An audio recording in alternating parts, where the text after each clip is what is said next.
Code படமும் good bad ugly படமும் ஒரே மாதிரி தான் பார்த்தீங்கன்னா கொண்டு போயிருக்காங்க ஸ்டோரி பொறுத்த வரைக்கும். அது பார்த்தீங்கன்னா ஒன்று பார்த்தீங்கன்னா அப்பா மகனுக்கான சென்டிமெண்ட் தான் பார்த்தீங்கன்னா கோட் படம். அதே மாதிரி தாங்க குட் பேட் அக்லியும் ஒரு அப்பா மகனுக்கான சென்டிமெண்ட் படம் தான் பார்த்தீங்கன்னா குட் பேட் அக்லி.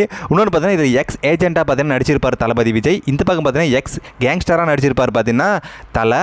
இந்த பக்கம் பார்த்தீங்கன்னா நீங்கள் பண்ணுற வேலை பிடிக்காம உங்கள் பொண்டாட்டி கோச்சிட்டு போயிடுறாங்க கோட் படத்தில் தளபதியை. அதே மாதிரி தான் பார்த்தீங்கன்னா குட் பேட் அக்லி படத்தில் ஒரு எக்ஸ் கேங்ஸ்டராக இருந்திருப்பார். அதனாலே பார்த்தீங்கன்னா அவங்க பொண்டாட்டி கோச்சிட்டு போயிருப்பாங்க. இதில் பார்த்தீங்கன்னா 17 வருஷம் கழிச்சு பார்த்தீங்கன்னா அவங்க பிள்ளைய பார்க்க போகிறாங்க. ஆனால் ஒரு அக்கிஸ்டரா.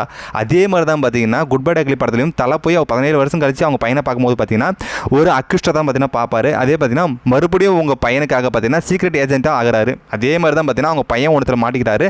தலை பார்த்தீங்கன்னா எக்ஸ் கேங்ஸ்டராக மாறி ரிட்டர்ன் ஆகிறாரு. அதே மாதிரி கோட் படத்தில் சினேகா இருக்காங்க. குட் பேட் அக்லி படத்தில் சினேகாவோட புருஷன் இருக்காரு. அதே மாதிரி பார்த்தீங்கன்னா கோட் படத்தில் அவருடைய பழைய ஃபோட்டோ வசீகர ஃபோட்டோவை காட்டுறாங்க. அதே மாதிரி பார்த்தீங்கன்னா குட் பேட் அக்லி படத்தில் பில்லா தீனா அமர்கலம் அவருடைய எல்லா ஃபோட்டோவும் பார்த்தீங்கன்னா காட்டுறாங்க. அதே மாதிரி பார்த்தீங்கன்னா கோட் படத்தில் கிளைமேக்ஸில் தலை ரெஃபரன்ஸ் இருக்குது. அதே மாதிரி பார்த்தீங்கன்னா குட் பேட் அக்லி படத்தில் இன்டர்வல்லே பார்த்தீங்கன்னா தளபதி ரெஃபரன்ஸ் இருக்குது. கோட் படத்தில் சர்ப்ரைஸாக சிவகார்த்தினை கூப்பிட்றாங்க. அதே மாதிரி குட் பேட் அக்லி படத்தில் பார்த்தீங்கன்னா சர்ப்ரைஸாக சிம்ரனை கூப்பிட்றாங்க. அப்படியே பார்த்தீங்கன்னா கோட் படத்தில் ஓல்டு சாங் பார்த்தீங்கன்னா ஒன்று போட்டிருப்பாங்க. அதே மாதிரி பார்த்தீங்கன்னா குட் பேட் அக்லியில் 9 ஓல்டு சாங்கு போட்டிருக்காங்க. இப்போ ஆக மொத்தம் 2 படமும் ஒரே மாதிரி தானே கொண்டு போயிருக்காங்க.